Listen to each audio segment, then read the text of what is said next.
Have you ever asked yourself how a classic film might look in 3D? Well, welcome to a series of videos we have planned where we ask just that, and we attempt to answer it. For today's video, we're going to look at the 1968 sci-fi masterpiece, 2001: A Space Odyssey from Stanley Kubrick.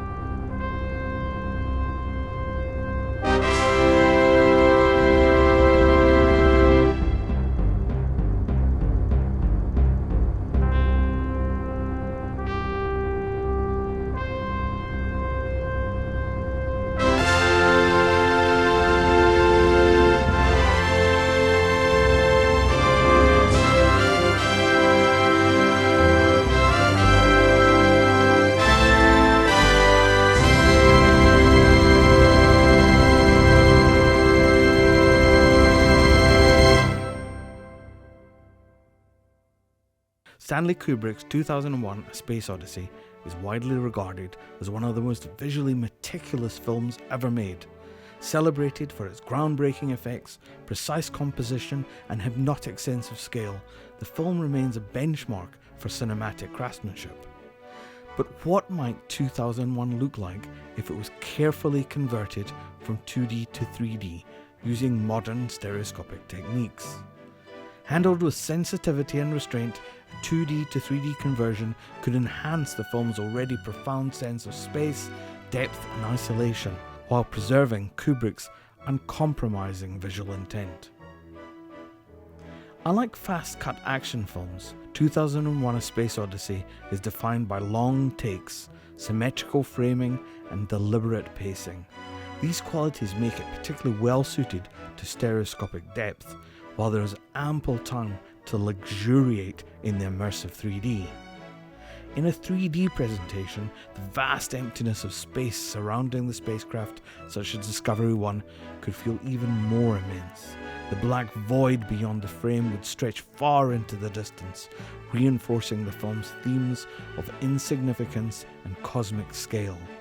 Rather than pushing objects towards the audience, a respectful conversion would allow depth to recede gently into the screen.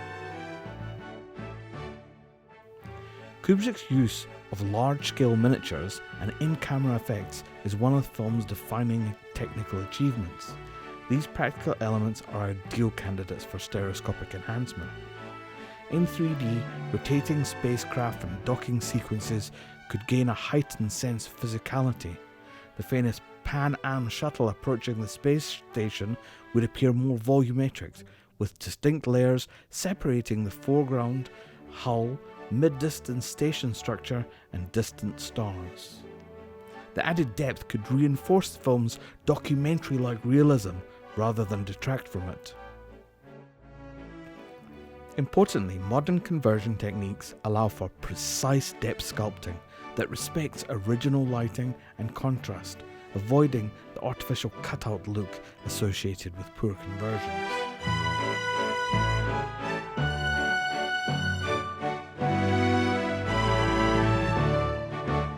The film's interiors, particularly aboard Discovery 1, are exercises in controlled geometry. Long corridors, circular sets, and rigid symmetry define the visual language. In 3D, these spaces could benefit from measured depth continuity, subtly extending hallways and reinforcing the sensation of endless repetition. Scenes featuring the astronauts jogging around the centrifuge or floating in zero gravity could gain additional spatial clarity, making movement and orientation easier to perceive while maintaining Kubrick's famously precise blocking. The goal would not be spectacle, but spatial coherence, allowing viewers to feel the environment as a real navigable space.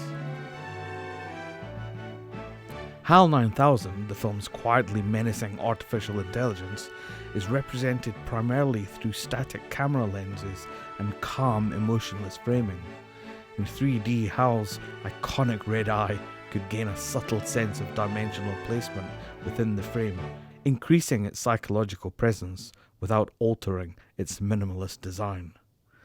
By separating HAL from surrounding surfaces with restrained depth, a conversion could heighten the sense of surveillance and control, reinforcing the unease that defines the middle act of the film. Perhaps the most intriguing question is how 2001's legendary Stargate sequence might translate into 3D. This abstract experimental passage already challenges perception, and a conversion would require exceptional care. Rather than aggressive pop-out effects, a successful 3D approach would likely emphasize layer depth, light tunnels, and infinite recession, enhancing the sensation of traveling through space and consciousness. Used properly, stereoscopic depth could deepen the immersive, hypnotic quality of the sequence without overwhelming the viewer. Any discussion of converting 2001: A Space Odyssey to 3D must acknowledge Kubrick's absolute control over composition, framing, and audience experience. A hypothetical conversion would need to treat depth as an extension of the original cinematography, not a modern overlay. This means maintaining original shot composition, avoiding exaggerated stereoseparation, preserving pacing and visual rhythm, using depth to support themes and not distract from them.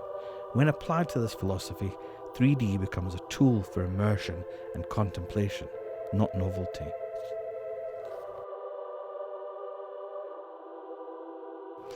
"2001: A Space Odyssey" does not need 3D to be powerful, but imagining through the lens of careful 2D to 3D conversion reveals how depth could quietly amplify its themes of isolation, evolution, and the infinite.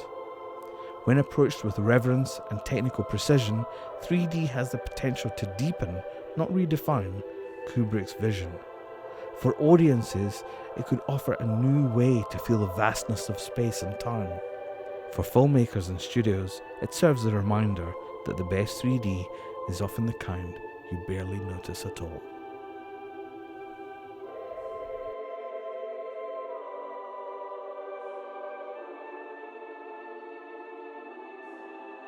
This video is an independent production and is not affiliated with, endorsed by, or approved by any of the filmmakers, studios, or right holders mentioned here. All trademarks, film titles, and related materials remain the property of their respective owners. The materials shown here are provided for demonstration purposes only, and this content is not monetized.